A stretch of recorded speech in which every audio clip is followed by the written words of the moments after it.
Hi everybody, it's Brittany. So today we're talking about the structure of the Organon. The Organon in homeopathy was written by Samuel Hahnemann. It's basically our how-to manual. It's his book on philosophy, healing, medicine, and in particular how to heal using homeopathy. That's how it's our how-to manual. It's written in the aphoristic style, which may or may not be familiar to you. It wasn't familiar to me before I studied homeopathy, but it's actually not that unusual. So an aphorism is a short statement that's supposed to reflect a higher truth. So one of the cliche ones is if it ain't broke, don't fix it. Right? It's a short statement and it's supposed to be a truism, basically. And it's relatively common in philosophy books and books on logic to write in the aphoristic style. So an organon as well may not be familiar to you. It wasn't familiar to me, again, before I studied homeopathy, but Francis Bacon and Aristotle both have organons. They were relatively common. They were always done in the aphoristic style. And an organon was a work that a scientist or philosopher would write to outline their principles on science or philosophy or logic. So we can see already that Hahnemann's Organon is coming out of a tradition. It's not just plopped into the universe out of nowhere. So like many books, there is an introduction and a preface. The preface and introduction are both primarily concerned with medicine of his time, and he juxtaposes the medicine of his time and homeopathy. So essentially he's laying the stage as to there's a new way of doing things in town and my way is better. That's basically what you get from the preface and the introduction. However, I will say also the introduction has a section where he outlines cases of homeopathic cures throughout history, which I find fascinating. So if that's the kind of thing that interests you, I do recommend that. However, I particularly find the preface and introduction otherwise to be a bit of a headache because it's really just a rant against the establishment, which I don't find particularly useful and I don't love spending my time reading. But, that's what he chose to do with his introduction. However, I do still recommend reading the introduction, the preface. I don't necessarily recommend reading it first. I actually, when I started studying homeopathy, I thought, because I wanted to be a good student, that I should read the introduction before I started getting to the aphorisms that we were going to cover in class. And it took me 2 weeks to get through the stupid introduction, and it was a miserable experience, and it made me basically hate the Organon for a year and my hate for it made it harder to read going forward. So I don't know, I don't necessarily recommend following my path. So I might recommend trying to do the aphorisms first and then moving on to the introduction. But it's up to you. I think the introduction and the preface are particularly important because they do give you an insight into his mentality and a bit more of his where he stands emotionally, right? He tries really hard in the aphorisms to be relatively impartial, I think. I say relatively because he does get in some sort of conventional medicine rants in the aphorisms, but in general he keeps those rants to the footnotes and the introduction and the preface. Okay. So once you reach the main body of the text, the 291 aphorisms, you will notice that Hahnemann himself doesn't give any structure to the aphorisms, although they do flow in a relatively logical manner. It's a little bit of a difficult subject because,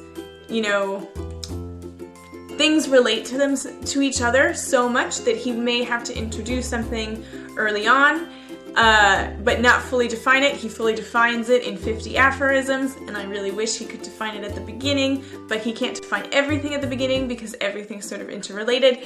So multiple readings I do think really help because after going through once, you're going to have gotten all of the definitions, and then you can start back at the beginning and really understand what he's saying a lot better. In Wenda Brewster O'Reilly's edition of the Organon, she edited a version that was translated by Stephen Decker. It's the most modern right now translation. It looks like this. And she really worked in her editing to make the underlying structure of the Organon clear. So what she does is take the 291 aphorisms and split them into 12 sections.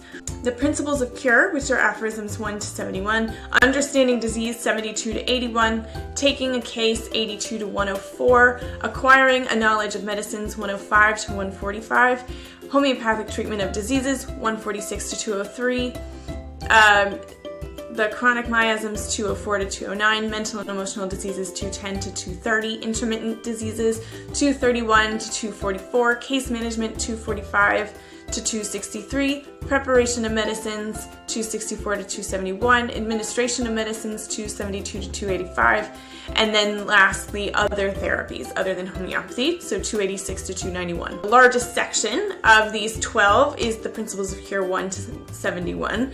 Those are the aphorisms that have to do with the philosophy and essentially lay out a logical sequence to show why homeopathy is superior to anything else in the world.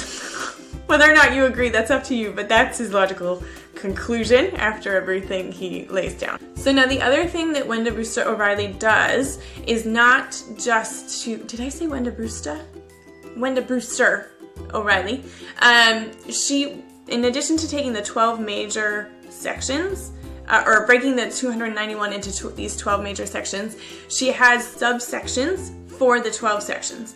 So using the first 71 as an example, she has first the highest ideal of cure, which is the first 4 aphorisms, causes of disease, definition of disease and how to cure disease, life force in health and disease, the power of medicines to cure, similar, dissimilar, and opposite symptoms that are produced by medicines and diseases, dissimilar diseases, similar diseases, why medicines are better at curing than a natural disease, homeopathic versus allopathic medical treatment, antipathic medical treatment, homeopathic versus antipathic medical treatment, initial and counteractions in homeopathic versus antipathic treatment, and then a summary of the principles of cure and what the physician needs to know to cure the sick, which is 71.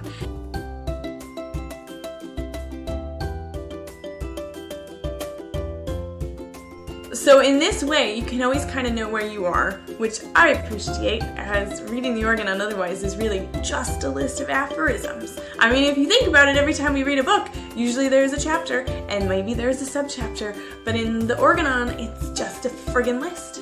So you can clearly see that the Organon truly is an instruction manual to anybody who wants to practice homeopathy. Now, the first aphorism states that the physician's purpose is to cure people. And so essentially what he does is right at the beginning of the Organon set us up with the expectation that everything should be subservient to this goal. And you can see that reflected in the structure of the Organon in that he only spends 71 of the 291 aphorisms talking about philosophy. Really, he wants to get down to the nitty-gritty because really the whole point is to be making people better. So I know we went into a lot of detail there, so let me sort of go over what we've talked about. So basically, he begins with a preface and an introduction on medicine at his time and how homeopathy he believes is superior. Then the text itself has, I see it as sort of 2 major sections. There's the first 71 aphorisms, which are the philosophical part, and set up the logic of homeopathy and sort of set the stage for how to practice homeopathy. And then there's everything after 71, which is 71 to 291, that talk about the practice, the sort of nitty-gritty, practical kinds of things that you need to know to become a practitioner. I hope this made the Organon make a little bit more sense and help orient you as you're trying to make your way through these 291 aphorisms. If you haven't figured it out already, I do recommend Wenda Brewster O'Reilly's version if having this overarching structure does help you. I know it helps me orient myself while I'm reading. And I have a link down below if you are interested in my handout that I showed in the video that has the 12 sections, the subsections, and then the summary that Hahnemann came up with himself, all in one nice little package. I like to keep it with me while I'm reading so that I can get a better idea of where he's trying to take us when I'm reading a certain section of aphorisms and where we've already been. And I hope that this was helpful. Alright, see you in the next video. Bye.